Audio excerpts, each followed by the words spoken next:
Hello dear students, we are your physics faculties and we welcome you to Allen Digital's IHL platform.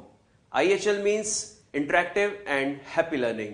Yes Allen की ताकत है Elon की academics और best technology जुड़कर हम दोनों फैकल्टीज मिलकर आपको टॉपिक को बहुत अच्छी तरह समझाएंगे जिससे आपको पढ़ने और समझने का मजा दो गुना हो जाएगा. Students, let's begin with our topic kinematics.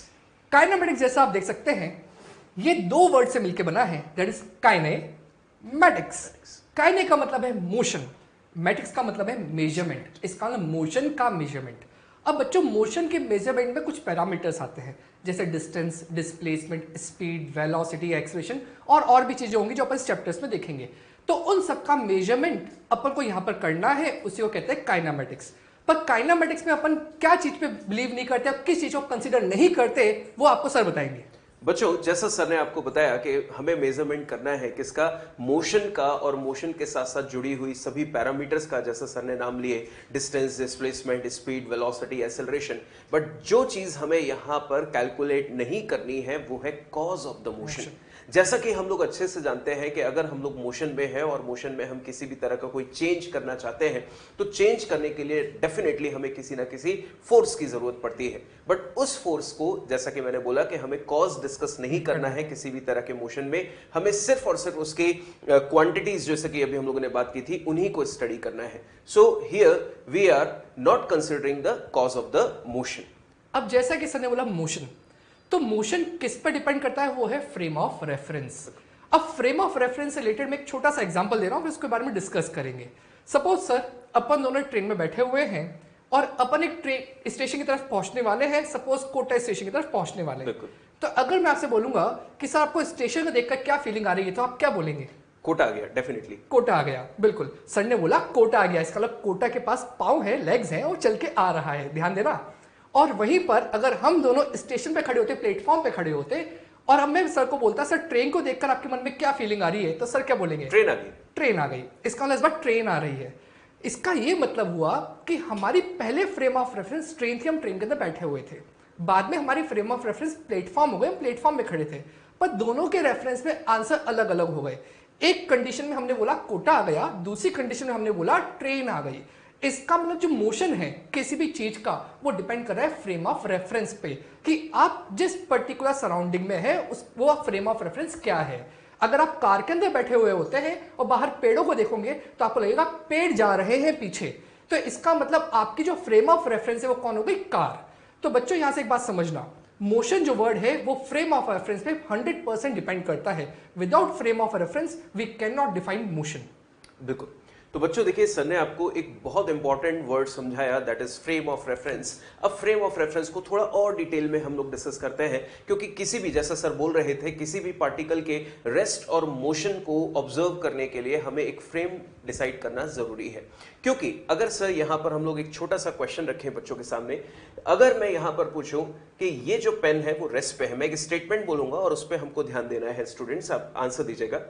This pen is at rest. क्या ये स्टेटमेंट 100% सही है? नहीं सर. अगर मान लीजिए कोई मिल गया वाला जादू देख रहा होगा तो उसके रेस्पेक्ट में तो रोटेटरी, बिकॉज अपन अर्थ के ऊपर है. बिल्कुल. तो स्टूडेंट देखिए, जैसा सर ने आपको बताया कि ये बॉडी, जैसे कि मैंने स्टेटमेंट बोला कि this pen is at rest, तो ये स्टेटमेंट गलत है. और गलत कहने का मतलब है कि 100% सही नहीं है, क्योंकि हमें हमेशा बोलना चाहिए this pen is at rest with respect to me. जैसा सर ने एग्जांपल दिया कि अगर हम लोग किसी मूविंग व्हीकल से या किसी दूसरे प्लेनेट से अगर हम लोग इसको ऑब्जर्व कर रहे होंगे तो ये अर्थ के साथ हमें मूविंग दिखाई दे रहा होगा. तो इसका मतलब ये हुआ कि जब भी कोई आप स्टेटमेंट देते हैं the body is at rest, the body is in motion, तो आपको उस स्टेटमेंट को देने के साथ साथ ये भी बताना होता है कि किसके रिस्पेक्ट में. और वही चीज अब हम लोग यहाँ पर डिस्कस कर रहे हैं, एग्जैक्टली फ्रेम ऑफ रेफरेंस. एक बहुत अच्छा एग्जाम्पल आपको सर ने ट्रेन और स्टेशन और प्लेटफॉर्म का दिया, तो वहां से हमें एक चीज क्लियर हो जाती है कि फ्रेम ऑफ रेफरेंस हमारे लिए बहुत ज्यादा इंपॉर्टेंस रखती है. बच्चों देखिए, फ्रेम ऑफ रेफरेंस क्या है, अगर हम लोग पहले डिफाइन करें एक सिंपल सी डेफिनेशन से, फिर इसको थोड़ा सा मैथमेटिकली समझेंगे. बच्चों पहली बात वही लिखी है जैसा सर ने बताई, kinematics is equal to study of motion of object without considering its cause. अपने को फोर्स के बारे में नहीं सोचना. बिल्कुल. फ्रेम ऑफ रेफरेंस जैसा कि हम लोग बात कर रहे थे, लिखा हुआ है motion of a body can be observed only if it is changes position with respect to somebody. That means कि अगर यहां पर किसी भी पार्टिकल की पोजीशन किसी के रिस्पेक्ट में चेंज हो रही है, तो जैसा भी हम लोग बात कर रहे थे कि जब भी हम लोग बोले कि पोजीशन चेंज हो रही है तो किसी ना किसी के रिस्पेक्ट में चेंज हो रही है, ये वर्ड बोलना जरूरी है। देखिए बच्चों, जैसा कि हम लोग यहां पर एक ऑब्जर्वेशन करें, मान लीजिए कि ये कार जो है वो आगे की तरफ मूविंग स्टेट में है, मान लेते हैं, ऐसा हम कंसीडर कर रहे हैं, और इसके अंदर मान लीजिए एक ऑब्जर्वर बैठा हुआ है। तो बच्चों, अगर ये चलती हुई कार के अंदर बैठा हुआ है और इस पेड़ को अगर वो देख रहा होगा तो वो क्या बोलेगा कि पेड़ मेरे रिस्पेक्ट में पीछे जा रहा है। ध्यान से, वो क्या सोच रहा होगा कि पेड़ मेरे रिस्पेक्ट में पीछे जा रहा है। एट द सेम टाइम अगर यहां पर बेंच पर कोई एक ऑब्जर्वर बैठा होगा और वो इस पेड़ को देख रहा होगा तो वो क्या बोलेगा, पेड़ मेरे लिए रेस्ट पे है। तो इसका मतलब एक ही इवेंट के दो आंसर्स पॉसिबल है, क्योंकि हमारी जो देखने की फ्रेम है वो अलग अलग है।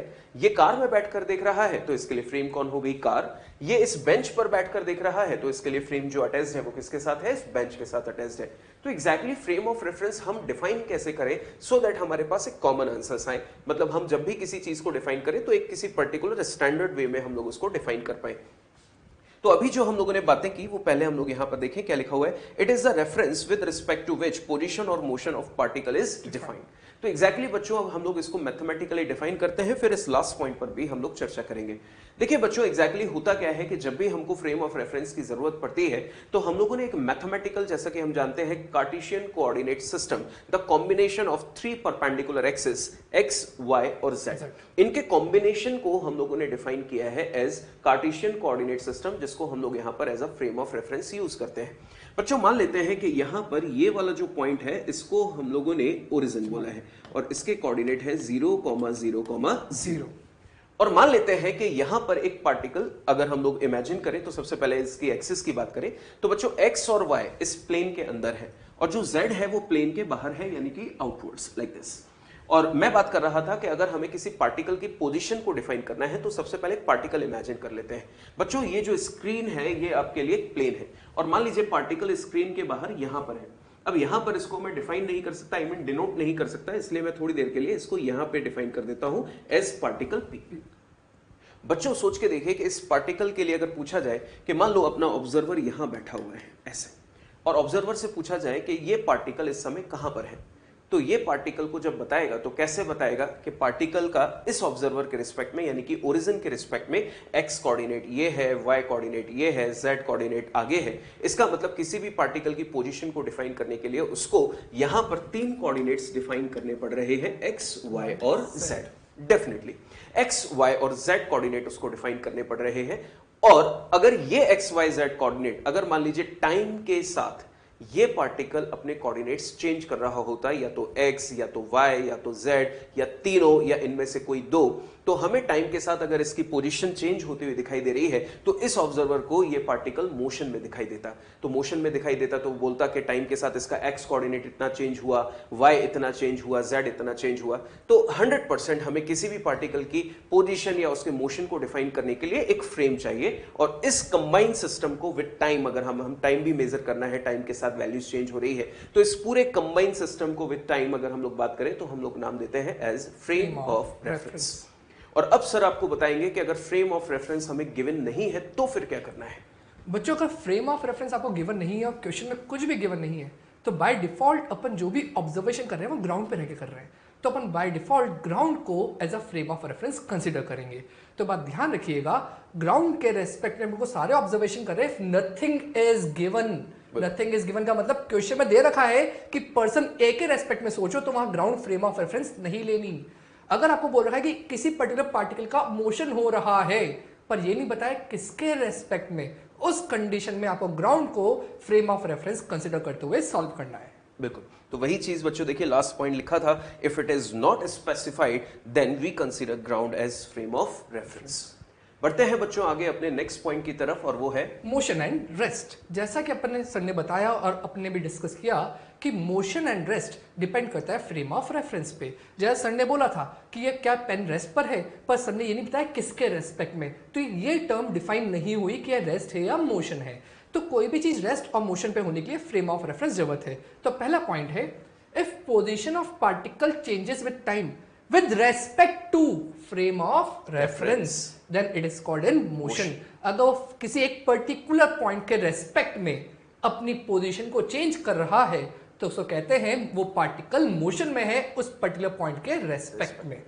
सिमिलरली सेकंड पॉइंट देखिए क्या लिखा हुआ है, if position of particle does not change with time with respect to frame of reference then it is at rest. Similar example हम लोग ले रहे हैं कि मान लीजिए बच्चों ये यहां पर इस सराउंडिंग को मैंने अपना एक फ्रेम ऑफ रेफरेंस यहां पर सेट कर लिया और मेरे रिस्पेक्ट में इस पार्टिकल की पोजीशन मुझे चेंज होती हुई दिखाई नहीं दे रही, तो मैं क्या बोलूंगा, since its position does not change with time with respect to this surrounding और फ्रेम, देन मैं यहां पर बोलूंगा this body is at rest with respect to me. Correct. Motion and rest are relative terms which depends on frame of reference. जैसा आप अभी इन दोनों definition समझ ही चुके हैं कि ये रिलेटिव टर्म है। हो सकता है कि इस पेन को लेकर मैं साथ साथ आगे चल रहा हूं, अगर मैं पूछूंगा मुझे ये पेन कैसा दिखाई दे रहा है तो मैं बोलूंगा रेस्ट पर दिखाई दे रहा है, पर सर को ये पेन कैसा दिखाई दे रहा है, मोशन में। इसका मतलब जो रेस्ट और मोशन है वो रिलेटिव टर्म है। हो सकता है किसी फ्रेम के रेस्पेक्ट में वो रेस्ट पर हो और किसी फ्रेम के रेस्पेक्ट में वो मोशन पे हो। बिल्कुल।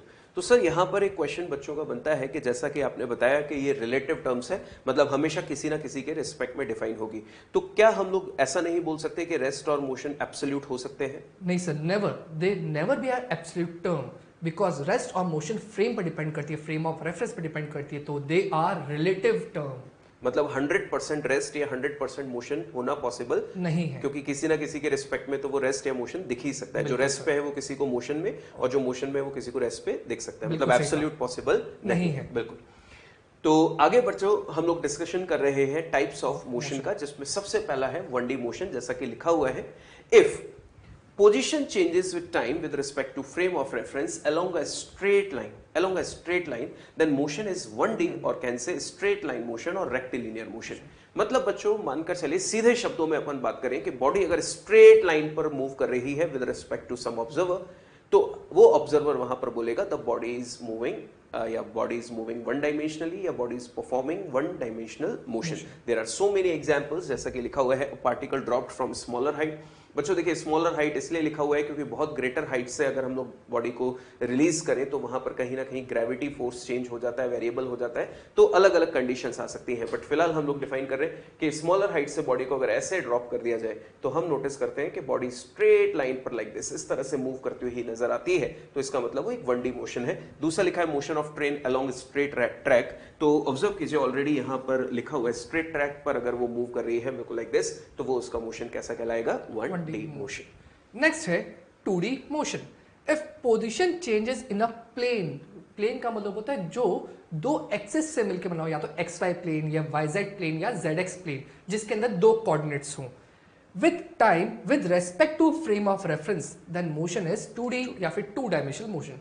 कहने का मतलब है जहां पर टाइम के साथ साथ या किसी पर्टिकुलर पॉइंट के रेस्पेक्ट में उस पार्टिकल के दोनों कोऑर्डिनेट्स चेंज हो रहे हो। सपोज वो XY प्लेन में है तो इसका X और Y कोऑर्डिनेट दोनों चेंज हो रहा हो, अगर वो YZ प्लेन में है तो उसका YZ कोऑर्डिनेट दोनों चेंज हो रहे हो, तो उस मोशन को कहते हैं 2D motion. For example suppose ये अपना जो प्लेन है ये XY प्लेन है और यहां पर मैं किसी बॉल को अगर एक पर्टिकुलर पॉइंट यहां से इधर फेंक देता हूं तो इस पॉइंट पे हो सकता है उसका कोऑर्डिनेट 1,1 हो, कुछ देर के बाद उसका कोऑर्डिनेट हो सकता है 2,3 हो गया, कुछ पॉइंट बाद हो सकता है 3,4 हो गया। इसका मतलब ये हुआ कि उसके दोनों कोऑर्डिनेट्स चेंज हो रहे हैं, तो ये कौन सा मोशन रहेगा, 2D मोशन। और एग्जांपल भी वही है, प्रोजेक्टाइल मोशन ऐसा का ऐसा, या फिर सर्कुलर मोशन, कोई अपन सर्कल में घूम रहे हो एक प्लेन के अंदर, वो भी कैसा होगा, 2D मोशन। एंड सिमिलरली बच्चों है next, that is 3D motion. If position changes in space with time with respect to frame of reference, then motion is 3D or can say motion in space। बहुत सारे example है बच्चों, dust particles का example ले, हवा चलती है, आंधी है, तो हम लोग डस्ट पार्टिकल्स की बात करें तो वो किसी भी डायरेक्शन में उड़ सकते हैं साइमल्टेनियसली, वो अपनी तीनों कोऑर्डिनेट्स चेंज कर सकते हैं। सिमिलरली किसी बर्ड्स का एग्जाम्पल हम लोग कंसीडर कर सकते हैं, तो ये सब किसके हैं, 3D मोशन। बट फिलहाल हम लोग जिस चैप्टर पर डिस्कशन कर रहे हैं वो है हमारा 1 डायमेंशनल मोशन, यानी कि मोशन अलोंग स्ट्रेट लाइन। बात करते हैं डिस्टेंस एंड डिस्प्लेसमेंट की। तो सबसे पहले टॉपिक है डिस्टेंस। अब बच्चों डिस्टेंस की बात करते वक्त अपन एक पॉइंट कंसीडर कर लेते हैं, किस पॉइंट से अपन उस डिस्टेंस को काउंट करें। बेटा अगर आपसे पूछा जाए कि फलाना जगह कितना दूर है, तो आप अपने रेस्पेक्ट में बता दो सर मेरे रेस्पेक्ट में वो इतना दूर है। इसका मतलब एक पॉइंट तो अपने को जरूरी है, जैसे अपन कह सकते हैं रेफरेंस फ्रेम, एक पॉइंट ऑफ कंसिडरेशन जहां से अपने को डिस्टेंस को मेजर करना है। अब मैं कहता हूं ये पॉइंट ए है जहां से मुझे बी पॉइंट पे जाना है। अब बच्चों ए से मुझे बी जाना है, मैंने ये नहीं बोला कौन से पाथ से जाना है। अब अपने पास डिपेंड करता है कौन कौन से पाथ से होके जाता है। हो सकता है कि कोई इंसान ऐसे होके जा रहा हो, कोई ऐसे होके जा रहा हो, या फिर कोई ऐसे पूरा घूमते हुए ऐसा होते हुए जा रहा हो। इसका मतलब ये हुआ कि ए से बी पहुंचने के इनफाइनाइट रास्ते पॉसिबल है, और जिस रास्ते पे आप गए उस रास्ते की जो लेंथ होगी, एक्चुअल पाथ लेंथ, उसको कहते हैं डिस्टेंस। जिस रास्ते पे आप गए उस एक्चुअल पाथ लेंथ को क्या कहेंगे अपन? डिस्टेंस। तो मैं क्या पूछता हूं आपसे, ध्यान देना, क्या ए और बी के बीच में कोई फिक्स डिस्टेंस हो सकता है क्या? आंसर होगा नो, बिकॉज ए और बी के बीच में कोई फिक्स डिस्टेंस इसलिए नहीं है, वो डिपेंड करेगा आपने कौन सा पाथ चूज करा है। अगर आपने पाथ 1 चूज करा है P1, पाथ 2 चूज करा है या पाथ 3 चूज करा है, तो आप देख सकते हो सबसे बड़ा डिस्टेंस किसका है? पाथ 3 का। तो डिस्टेंस जो होगा वो एक तो पाथ डिपेंडेंट है कि आपने कौन सा पाथ चूज करा है, और दूसरी बात ये हुई कि क्या डिस्टेंस किसी भी दो पॉइंट्स के बीच में क्या फिक्स्ड हो सकता है? Answer is no. तीसरा, क्या किसी दो पॉइंट्स के बीच में कितने नंबर ऑफ डिस्टेंस पॉसिबल है? I can say infinite distances are possible, depend on the path. इसका मतलब अगर आपने पाथ 1 लिया तो अलग डिस्टेंस आएगा, पाथ 2 लिया अलग आएगा, पाथ 3 लिया अलग आएगा, पाथ 4 लिया अलग आएगा। तो ए और बी के बीच में इनफाइनाइट वे पॉसिबल है, और इनफाइनाइट वे के अलग अलग डिस्टेंस आएंगे। और डिस्टेंस कैसी क्वांटिटी आप जानते ही होंगे? स्केलर क्वांटिटी, जिसकी यूनिट क्या होती है? मीटर। और बेटा अगर मैं कहते हैं कि अपन सिर्फ ए पॉइंट पे खड़े हैं और बी पे पहुंचे ही नहीं, तो डिस्टेंस कितना होगा? 0, बिकॉज डिस्टेंस आप कहीं चले ही नहीं उस ए पॉइंट के रेस्पेक्ट में, तो डिस्टेंस कितना है? 0। तो ये बताओ डिस्टेंस कभी नेगेटिव हो सकता है क्या? नहीं, क्योंकि अगर आप चले ही नहीं तो डिस्टेंस 0 हो सकता है, पर अगर आप कहीं चले तो डिस्टेंस हमेशा बढ़ेगा ही। तो आपकी गाड़ी का जो माइलोमीटर होता है ना, उसमें हम जितनी रीडिंग आती है, वो रीडिंग क्या शो करती है? डिस्टेंस इंक्रीज, बिल्कुल हमेशा इंक्रीज होती है। कभी भी आप गाड़ी कितना भी मोड़ लो, घूम घुमाइए, कहीं पर भी आ जाओ, वो हमेशा बढ़ेगी ही सही। तो डिस्टेंस ऑलवेज इंक्रीजेस। तो बच्चों ये बात हुई डिस्टेंस की। बिल्कुल। तो बच्चों जैसा सर ने आपको बताया डिस्टेंस की, अब हम लोग बात करते हैं डिस्प्लेसमेंट। देखिए बच्चों, हम लोग जो डिस्कशन कर रहे हैं, हर क्वांटिटी का एक फील होना चाहिए, एक इमेजिनेशन होना चाहिए कि हाँ हम इस पर्टिकुलर क्वांटिटी को किस तरह से इमेजिन करें। जैसा सर ने आपको बताया कि डिस्टेंस कैलकुलेट करो या डिस्टेंस निकालो, तो डिस्टेंस वर्ड सुनते ही दिमाग में हमारी एक इमेज बन जाती है। डिस्टेंस मतलब कि हम जिस पाथ पर चल के आ रहे हैं उसकी लेंथ हमसे पूछी जा रही है। इसी तरह से अब बात चलती है डिस्प्लेसमेंट की। तो बच्चों देखिए, अब अगर हम लोग डिस्प्लेसमेंट को कैलकुलेट करें तो एग्जैक्टली डिस्प्लेसमेंट को डिफाइन कैसे किया जाता है। डिस्टेंस का मतलब आपको सर ने बताया, अब बात कर रहे हैं डिस्प्लेसमेंट को एग्जैक्टली फील कैसे करें। बच्चों देखिए, डिस्प्लेसमेंट को अगर हम लोग डिफाइन करें तो बड़ी आसान सी डेफिनेशन है जो हम लोग 7th 8th क्लास से पढ़ना स्टार्ट कर देते हैं, और वो होती है the minimum distance between initial and final positions. The minimum distance between initial and final position known as displacement. तो बच्चों एग्जैक्टली डिस्प्लेसमेंट में ये minimum distance between initial and final exactly बोलना क्या चाहता है? तो बच्चों देखो, सीधे शब्दों में अगर हम लोग बात करें तो एग्जैक्टली हमसे बोला जा रहा है कि मान लीजिए ये दो रास्ते हैं, दो पॉइंट्स हैं ए और बी, और ए से बी तक जाने के इनफाइनाइट वेज पॉसिबल हैं जैसा सर ने आपको बताया। तो अब बात चल रही है मिनिमम सेपरेशन, एग्जैक्टली वो पूछना क्या चाहते हैं? तो हमसे पूछना चाह रहे हैं कि ए से बी तक जाने का सबसे छोटा रास्ता क्या हो सकता है, उसे हम लोग डिस्प्लेसमेंट बोलते हैं। अब उस छोटे से छोटे रास्ते पर आप चलकर गए या नहीं गए वो तो कंडीशन डिपेंडेंट है, बट हमसे एक पॉसिबिलिटी पूछी जाती है कि ये ए पॉइंट है, ये बी पॉइंट है, ए से बी तक जाने का सबसे छोटा या मिनिमम पॉसिबल वे क्या हो सकता है। जैसे कि अगर हम लोग एक एग्जांपल लें, ऑब्जर्व कीजिए बच्चों, यहां पर एक बिल्डिंग है जिसको हम लोगों ने नाम दिया है बिल्डिंग ए, और यहां पर हम लोगों ने एक दूसरी बिल्डिंग कंसीडर की है, दैट इज बिल्डिंग बी। अब बच्चों देखिए, ए से बी तक अगर हम लोगों को मोशन परफॉर्म कराना है तो मान लीजिए टॉप फ्लोर पर एक पर्सन है और उसने एक टारगेट लिया है कि इसको ए से बी तक जाना है।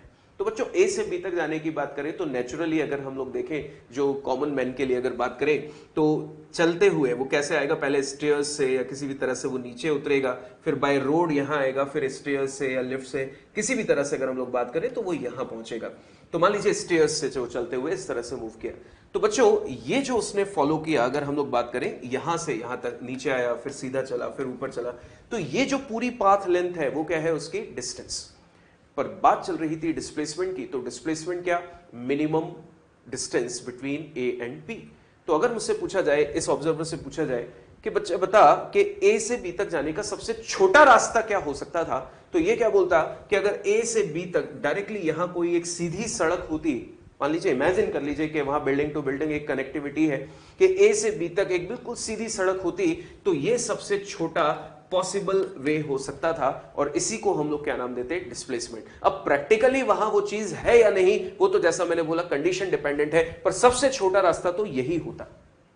तो बच्चों अगर हमारे सामने कोई क्वेश्चन है कि दो पॉइंट्स हैं उनके बीच में डिस्प्लेसमेंट क्या है, तो आपका सीधा सा तरीका कि जो भी दो पॉइंट ऑफ कंसीडरेशन आपके सामने है, आप अगर डिस्प्लेसमेंट शो करना चाहते हैं तो draw a vector from initial position to final position.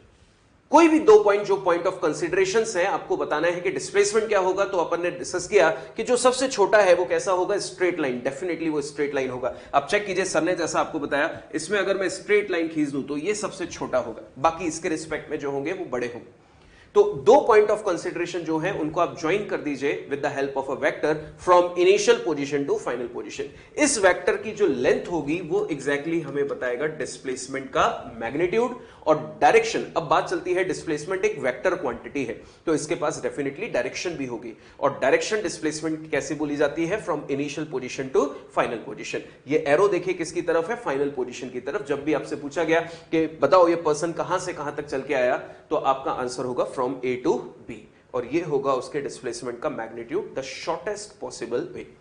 अब बच्चों जब डिस्प्लेसमेंट की बात आती है तो डिस्प्लेसमेंट के साथ और भी बहुत सारे फैक्टर्स हैं, वो एक एक करके हम लोग समझते हैं एक क्वेश्चन की हेल्प से।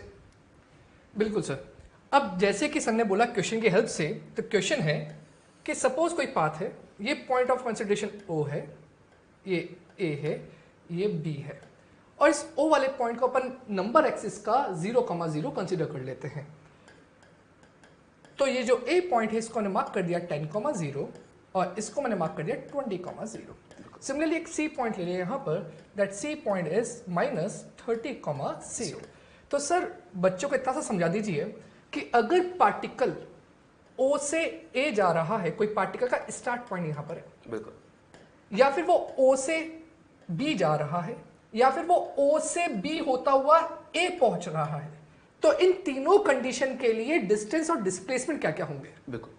तो बच्चों देखिए, सर ने आपके लिए एक क्वेश्चन रखा सामने, और इससे हमें क्या चीज सीखने को मिलेगी कि डिस्प्लेसमेंट जो होगा वो वेक्टर क्वांटिटी है, तो वो पॉजिटिव भी हो सकता है, नेगेटिव भी हो सकता है, और जीरो होगा या नहीं मूविंग पार्टिकल के लिए, वो भी हम लोग बच्चों यहीं पे डिस्कस करेंगे। चेक कीजिए बच्चों, ओ से ए तक के लिए डिस्टेंस और डिस्प्लेसमेंट निकालनी है।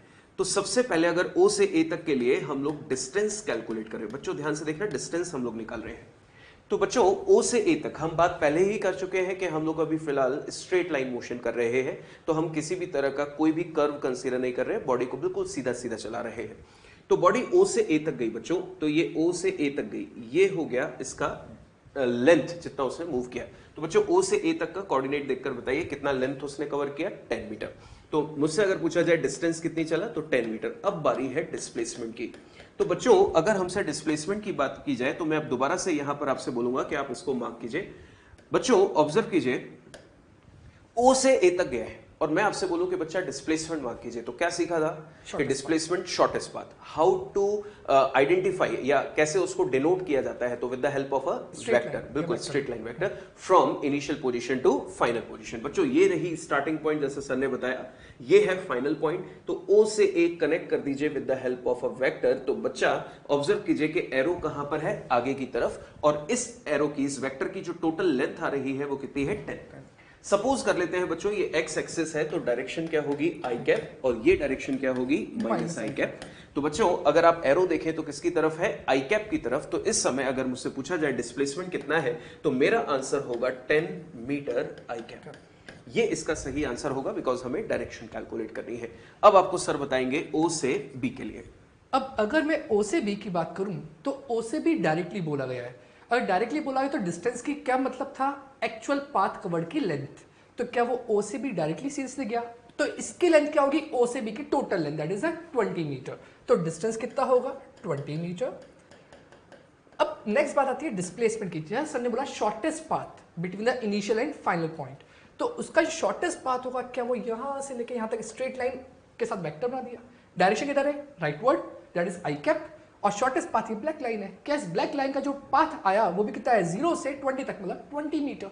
तो इसका जो डिस्प्लेसमेंट हुआ वो होगा 20 मीटर आई कैप। नेक्स्ट सर बताइए OBA का। बिल्कुल बच्चों, देखिए OBA हम लोग डिस्कस कर रहे हैं।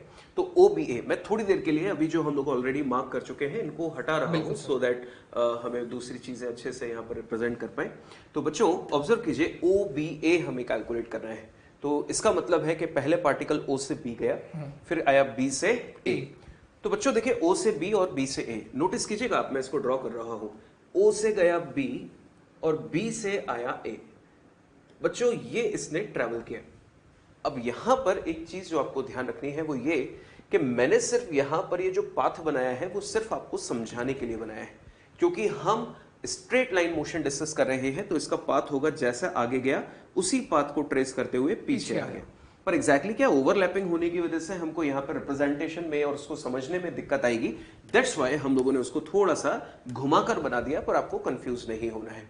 बच्चों अगर आपसे पूछा जाए डिस्टेंस कितनी होगी तो जल्दी से आपने आंसर आई थिंक सोच ही लिया होगा कि O से B गया तो कितना चला 20 और B से A आया तो कितना और चला 10। तो अगर डिस्टेंस पूछा जाए तो 20 प्लस 10 इज इक्वल टू कितना आ जाएगा 30 मीटर।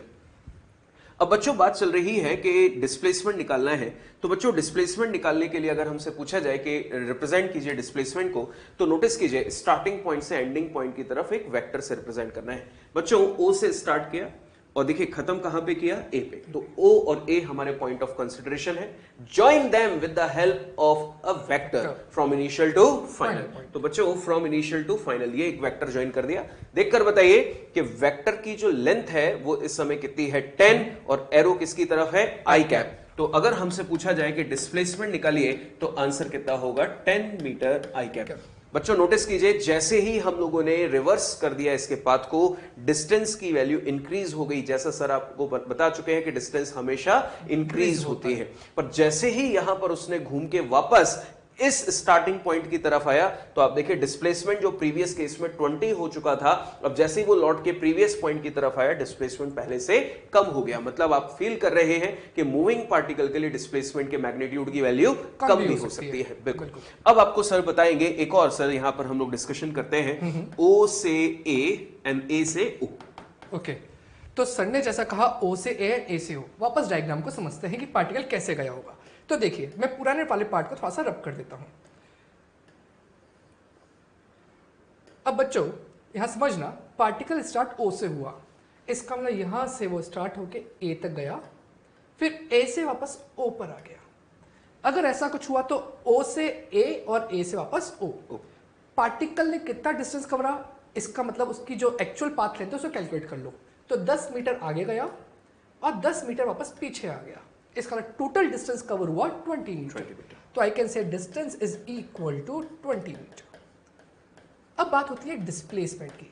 अब जैसा सर ने कहा था displacement the shortest path between initial and final point, और वो एक स्ट्रेट लाइन वेक्टर है। तो क्या देखो इसका स्टार्टिंग पॉइंट O है और अगेन वो एंड भी O पे हो गया। इसका मतलब जहां से स्टार्ट हुआ क्या वापस वही पहुंच गया, इसका मतलब वो आगे जाके वापस पीछे आके यही पहुंच गया। अगर ऐसा हुआ तो उसका इनिशियल भी O था फाइनल भी O है, तो दोनों के बीच का चेंज कितना है, कुछ चेंज नहीं हुआ। इसका मतलब जो उसका डिस्प्लेसमेंट है वो कितना हुआ 0। तो बच्चों यहां से आंसर देना ये हुआ 0 vector, because it is a vector quantity. तो बच्चों यहां से एक बात समझना जो सर यहां से आपको समझाना चाहते हैं कि displacement of a moving particle can also be 0 but distance can never be 0। और बच्चों लास्ट पॉइंट जो हम लोग डिस्कस कर रहे हैं वो है O से C। अब बच्चों ये सारी चीजें अब आपको समझ में आ ही गई हैं, तो आप डायरेक्टली आंसर देंगे। मैं यहां पर जल्दी से एक वैल्यू बोलूंगा, बताना उस पर्टिकुलर वैल्यू में कहां मैं गलती करने वाला हूं, सोचना। बच्चों O से C तक अगर मुझे डिस्टेंस कैलकुलेट करनी है तो सबसे पहले अगर डिस्टेंस की बात करूं तो बच्चों डिस्टेंस मुझे निकालना है O से C तक। मुझे बोलना चाहिए -30 मीटर या 30 मीटर। जल्दी से बताएं क्या होना चाहिए 30 मीटर, क्योंकि सर आपको बता चुके हैं डिस्टेंस कभी भी नेगेटिव नहीं होगी। तो डिस्टेंस की वैल्यू हो गई 30 मीटर और डिस्प्लेसमेंट अगर हमें कैलकुलेट करना है तो बच्चों displacement is brought from straight line vector हमने खींचा है from initial position to final. अब ऑब्जर्व कीजिए बच्चों एरो कहां पर है, बैक साइड, जिसको हमने माइनस आई कैप डिनोट किया है, और यहां से यहां तक की जो लेंथ है वो एग्जैक्टली कितनी है 30 मीटर। यानी कि डिस्प्लेसमेंट का मैग्नीट्यूड हो गया 30 मीटर और डायरेक्शन अगर हमसे पूछा जाए तो क्या हो गई माइनस। तो बच्चों अब इस पूरे रिजल्ट को हम लोग समरी की फॉर्म में डिस्कस करते हैं। क्या ऑब्जर्व किया, डिस्प्लेसमेंट पॉजिटिव भी हो सकता है, नेगेटिव भी हो सकता है और मूविंग पार्टिकल के लिए जीरो भी हो सकता है। जीरो कब होगा, जैसा सर ने बताया कि जब वो लौट कर वापस से अपनी इनिशियल पोजीशन पे आ जाए। पर हर केस में आपने नोटिस किया डिस्टेंस कभी भी डिक्रीज नहीं हो रही, पर डिस्प्लेसमेंट इंक्रीज होने के साथ साथ डिक्रीज और जीरो भी हो सकता है। तो इन सबको हम लोग समराइज कर देते हैं, डिस्कस करते हैं। फर्स्ट पॉइंट है डिस्टेंस का, it is a length of actual path traverse by particle in a given time. और डिस्प्लेसमेंट का फर्स्ट पॉइंट है shortest path between the initial and final position. बिल्कुल। सेकंड पॉइंट बच्चों, जैसा सर ने बताया था, ये स्केलर क्वांटिटी है और डिस्प्लेसमेंट कौन सी है, वेक्टर क्वांटिटी। इसके साथ मैग्नीट्यूड भी देखना है और डायरेक्शन, दोनों कंबाइन होंगे तभी आप उसको पर्टिकुलरली डिस्प्लेसमेंट की फॉर्म में डिफाइन करेंगे। नेक्स्ट पॉइंट है डिस्टेंस नेवर डिक्रीजेस। डिस्टेंस कभी भी डिक्रीज नहीं होता, या तो जीरो होगा अगर चला नहीं है, और चल गया है तो हमेशा बढ़ेगा ही सही। बिल्कुल। नेक्स्ट, डिस्प्लेसमेंट कैन इंक्रीज और डिक्रीज। जैसे आपने प्रीवियस एग्जांपल में देखा, डिस्प्लेसमेंट बढ़ भी सकता है, कम भी हो सकता है, जीरो भी हो सकता है। तो डिस्प्लेसमेंट कुछ भी की वैल्यू हो सकती है, पॉजिटिव, नेगेटिव और जीरो कुछ भी हो सकती है। बिल्कुल। नेक्स्ट लिखा है इट इज नेवर नेगेटिव, जैसा कि हम लोग पहले ही बात कर चुके हैं। और इसके साथ लिखा है it can be positive, negative और जीरो। पॉजिटिव और नेगेटिव डिस्प्लेसमेंट के साथ उसकी डायरेक्शंस हैं, और जीरो कब होगा वो हम लोग डिस्कस कर चुके हैं। If distance travelled is zero then body must be at rest. जैसा आपको पहले समझाया, रुका हुआ पार्टिकल है तो डिस्टेंस कितना होगा, जीरो होगा। If it is zero then body either at rest और passing through initial position. Zero दो कंडीशन में हो सकता है, या तो पार्टिकल रुका हुआ है तो उसका डिस्प्लेसमेंट भी जीरो, डिस्टेंस भी जीरो। पर अगर पार्टिकल घूमकर उसी पॉइंट पर आ गया तो distance non zero and displacement is zero. तो वही यहां पर कहा गया है। स्टूडेंट्स, आगे बात चल रही है, there are infinite values of distance between two fixed point. बिल्कुल, जैसा सर ने आपको बताया था कि दो पॉइंट्स हैं, एक से दूसरे पॉइंट तक जाने के लिए इनफाइनाइट रास्ते हो सकते हैं। उनमें से जिस रास्ते को हम लोग सिलेक्ट करेंगे वही क्या बन जाएगा, उसकी लेंथ क्या बन जाएगी, डिस्टेंस। और आगे लिखा हुआ है there is only one unique value of displacement between two fixed points. बिल्कुल, क्योंकि बच्चों शॉर्टेस्ट तो एक ही हो सकता है, और शॉर्टेस्ट जो होगा वो यूनिक होगा। और वही चीज लिखी है कि डिस्प्लेसमेंट की दो पॉइंट्स के बीच में सिर्फ एक पॉसिबल या एक फिक्स वैल्यू हो सकती है जो कि शॉर्टेस्ट है। तो बच्चों पढ़ते हैं पोजीशन वेक्टर। सबसे पहले इसकी डेफिनेशन की बात करते हैं। It is a vector which represent position of a particle with respect to the origin. अब मैंने वर्ड बोला ओरिजिन, तो बच्चों सोचो अगर मैं ऐसा कुछ वेक्टर को रिप्रेजेंट कर रहा हूं तो ये कौन सा, वाई एक्सिस, ये एक्स एक्सिस और ये जेड एक्सिस, इन तीनों को ही अपन ने यहाँ पर रिप्रेजेंट करा है। तो ये जेड, वाई एंड एक्स। अब बच्चों यहाँ पर ये जो पॉइंट है, इस पॉइंट को अपन ने बोल दिया ओरिजिन, 0,0,0। अब बच्चों ये जो लाल कलर वाला आपको दिखाई दे रहा है, ये ही पोजीशन वेक्टर है जिसको अपन ने ओरिजिन से बनाया है टू द पॉइंट ए। अब इस पोजीशन वेक्टर को जनरली रिप्रेजेंट कर देते हैं अपन आर वेक्टर से। तो मैंने इसको रिप्रेजेंट कर दिया आर वेक्टर से। मुझे बताना है इस आर वेक्टर की वैल्यू क्या होगी, इसको कैसे लिखा जाता है। तो बच्चों डायरेक्शन देने के लिए अपन यूज करते हैं यूनिट वेक्टर की हेल्प। तो यूनिट वेक्टर कौन कौन से होते हैं, एक्स डायरेक्शन के लिए लेते हैं आई कैप, वाई के लिए लेते हैं जे कैप और जेड के लिए लेते हैं के कैप। तो सोचो ये इस आर वेक्टर की बात करें तो ओरिजिन के रेस्पेक्ट में ये पॉइंट ए एक्स डायरेक्शन में कितना दूर है, तो ये एक्स दूर है। कहने का मतलब है सपोज यहां पर कोई फैन होता और मेरे ये कोऑर्डिनेट एक्सिस है, तो मैं बोलता कि इस ओरिजिन से वो जो फैन है इस डायरेक्शन में एक्स एक्सिस में एक्स दूर है, तो फैन एक्स दूर आ गया। पर कितना ऊपर है तो मैं बोलूंगा वाई ऊपर है, और कितना इधर है बाहर की साइड तो मैं बोलूंगा जेड बाहर की साइड है। इसका मतलब अपन लिख दिया इसको एक्स, वाई एंड जेड।